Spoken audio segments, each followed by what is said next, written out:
Magandang araw, Mr. Magdulis. Ako nga po pala si Doc Gaisa. Ano pong maipaglilingkod ko sa inyo? High blood ako!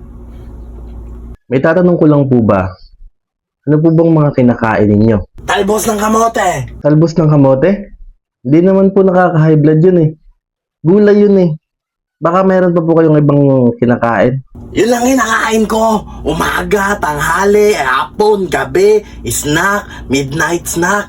Yun lang ang kaya kong bilhin. Hindi ko kayang bumili ng karne. Ang mahal-mahal. Bakit? May problema ka? Dahan-dahan lang po. Alam ko na pong gamot dyan. Ano? Saglit lang po. Alam mo naman pala eh. Pinapatagal mo pa. Ito po. Bumili po kayo ng ulam, kahit ano pong ulam. Huwag lang po talbos ng kamote.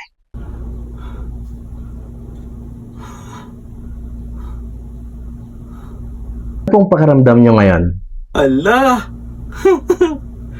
Ang gaan. Ang gaan. Magaling na po kayo?